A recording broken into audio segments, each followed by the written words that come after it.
My question, Coach Butler. Afternoon. Not very funny. How would you guys summarize the challenge of going against the Lincoln Riley offense? Yeah, they're a handful, right? Actually, I have some notes. I figured you were going to ask. So they average 530 yards a game, 7.89 yards per play. They're scoring over 40 points a game. They can run it. They can throw it. They got a good quarterback. They got good wideouts. They have an athletic offensive line, so it's a huge challenge. It's a great opportunity, though. You either look at things as challenges or threats, and this is a great challenge for us, our young defense, to kind of go and play in a great environment against a great offense that has a system in place. It's a system that you can watch from way back when he was at East Carolina all the way to now. He clearly knows what he wants to do in terms of when he wants to run it, how he wants to throw it. So it's a great challenge. Their production's been a little bit down in comparison to games in LA when they've gone on the road. Does that give you an idea of maybe what the environment, what your crowd, what the night game atmosphere can help your defense do? Yeah, I would ask every single Husker fan that's going to be at the game to be as loud and as crazy and as disruptive as they can be, and we're going to try to do the same with how we play and how I call the game. But we need every bit of help we can get. Obviously, you play at home in front of our crowd, in front of our people. On a night game, we want to take advantage of that opportunity. But at the end of the day, it's going to come down to how our defense plays, how our defense executes against a really good offense and a really good play caller. Part of that offense, Lincoln Riley likes to use two tight ends. Been doing it a lot. What have you seen from the 12 personnel sets and how that's evolved over his career? The thing you see with his 12 personnel sets is he has tight ends that can play wide out and tight ends that can play tight end. And so a lot of times when you see that, that's a popular thing that people do in the NFL. But a lot of times you can kind of decipher, okay, this is the U tight end or maybe the more finesse tight end, and this is their blocking tight end, and you can kind of put your pieces of your puzzle together that way. But when you look at their guys, they're pretty equally, the ball's equally distributed to them. They're equally used as blockers. They snipe back across the line of scrimmage. They counter and come back. So that's like when you're looking at players in general, defense or offense, you want it to be as complete as you can be, because you're not wanting to be like, okay, this guy can only do this, and now you get a sub and people get a tell for you. So, their 12 personnel grouping is a threat because they could get together and block you, and they could spread out and throw it on you. So I think that's always a challenge.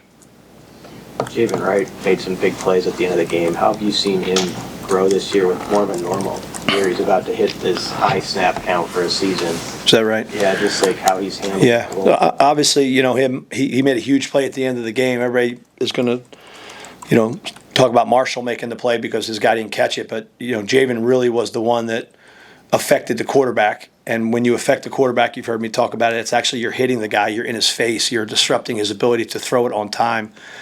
And that's what Javin did. He beat the blocker, really ran right over the top of the blocker, and then got his big frame right into the frame of the quarterback. So that was a huge play in the game, not only because it was the last play of the game, but, the way he impacted the quarterback there was big. And he's played well. He's a tough kid. He's dealt with obviously a lot of other things in his career, but he's dealt with some injuries this year, and he's going to fight through. And I'm happy for him. On that final series that you were talking about, what was your mindset, especially on 3rd and 6 and 4th and 6? To go win the game. I mean, we were going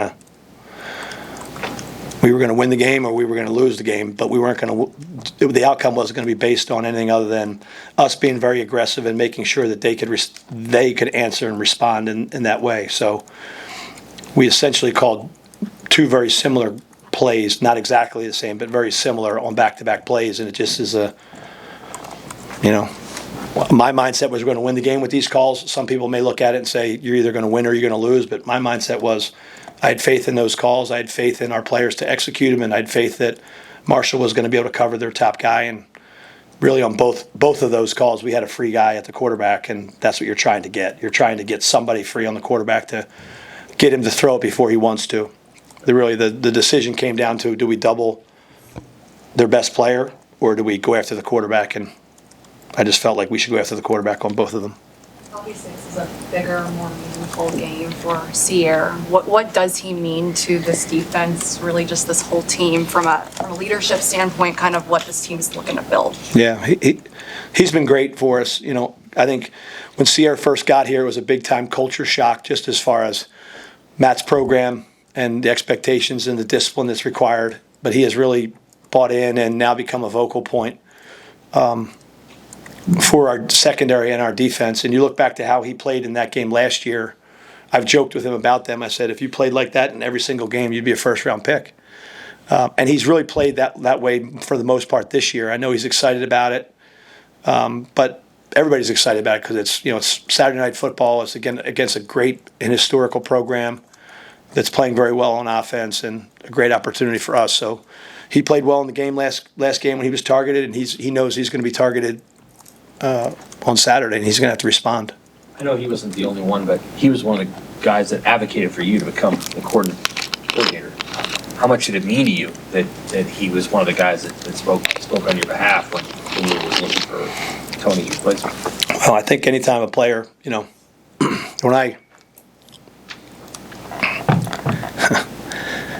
I look back at my career, the things that are going to matter to me the most are the relationships that I have with players. That ultimately is like you have success, you enjoy the competition, you love the experience, but like when you really look back on it, any impact that you had on other players' lives as a player and as a person to give them a better avenue for success or just maybe whatever it is, that's, I'm getting older now. I'm 52, and I know most people don't think about it. I've been doing this 31 years, and I'm starting to get a little bit more perspective as it relates to when old players call me or reach out to me or after games. That's starting to have a little bit more of an impact maybe on me than it did in my younger years. So whether it's Ceyair or guys that I've coached in the past, those are things that keep you going. I know the two of you left your previous places for different reasons, very different reasons, but do you kind of see the similarities in your guys' journey that you both kind of came here at the same time and you both experienced a lot of success in that short amount of time since coming here? Sure. Everything happens for a reason. You meet people for a reason. I live by, like, life's about the experiences you live, not about the money you make, but about the experiences you live and the people you live them with. And if I can continue to live my life that way, whether it's on the field, in the community, with my family, like those are the things that matter. So yeah, I think we all come together for a reason. Timing is everything, and I've enjoyed my time here as short as it's been, but it's gone by fast, and I've enjoyed my experience with him as well as all the other players, that I'm starting to continue to develop a relationship with. A year ago, you guys faced Maiava on his first start. What have you seen from him as he's matured into a every game starter? Yeah, you can really see that he's a smart quarterback that takes the instruction, not only through the week from the head coach and the play caller, but also in the game. They're in sync when they have to check out of a play, and he's looking to the sidelines to get the information from his staff. He gets them into the right play, whether it's checking out of a run into a pass or checking out of a run into a screen or they check everything. So they'll check a run to a run, they'll check a run to a pass to a run. So you can see when he does that, for the most part, he's doing it right. So I think he's a really good player. I think he's got more escapability than people realize because he's big and he's strong and he gets away from the rush. He has enough running ability that obviously we've had some issues with that throughout the year that we've got to make sure we keep him in the pocket when the opportunity is there for it. But he's definitely a guy that's, much improved from where he was last year at this time because of obviously he's just had so many more starts and so much more experience against pretty good competition. He's played some good defenses this year too. Hey John, where have you seen Jacob Bauer maybe grow throughout the course of this year as he's kind of carved out his role in the program, California kid? Yeah, he played last week. He's been playing for us on special teams. I really like what he gives us in certain situations of the game, and he's going to continue in that role that he had last week and maybe grow his role moving forward. I've used the analogy with him. I'm like, there's a perfect player to use as a comp for you, and that's John Bullock. Like, you look at him and the grind that he went through in his career. And where he was and where he got to, and you can see that there's similarities in that how they move and Jacob can blitz You know, he makes plays in space. So I think he's got a good future for us if he keeps developing and spends the proper time on task. So hopefully he can continue to give us some value out there on the field. Your guys, of course, take pride in the black shirt mantra. Is there a tangible effect to wearing those jerseys on Saturday and everything that's going on around here to turn this place into a blackout for this game? Yeah, I think that's a player. I think that's a question you probably got to ask them. I think it's pretty cool that we're doing it, but I'm so focused on figuring out when they're going to run the ball and throw a screen and throw it. So I haven't really put much thought into that. I mean, it's obviously a pretty neat deal, but I'm going to be up to my eyeballs in problems until the end of the night. So They've had some injuries in the running back room. Have you seen the run game change since those no. injuries? What I was asking the guys the other night, I was like, who's this guy? Number 1 was elite. Number 2 is elite. Then 21 comes in the game. Then 30 comes in the game. So they're not doing anything different.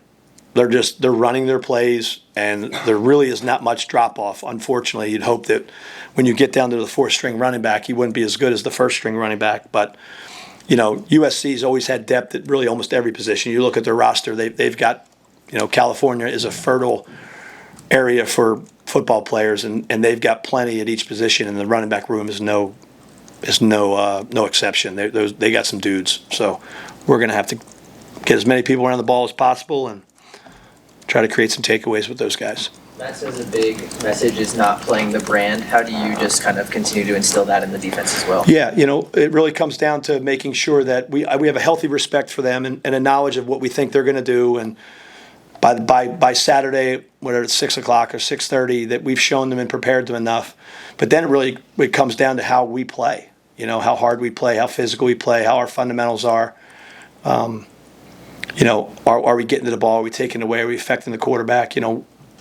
So it's always a combination. It's that puzzle you're putting together of trying to make sure it's not always about them and not just always about you, a kind of a healthy awareness of what they're doing well, how we can stop it, but also having an awareness of what we've done well, which is quite a lot of things this year so far, and making sure that I'm maximizing them without putting too much focus on the opponent. Okay, thank you.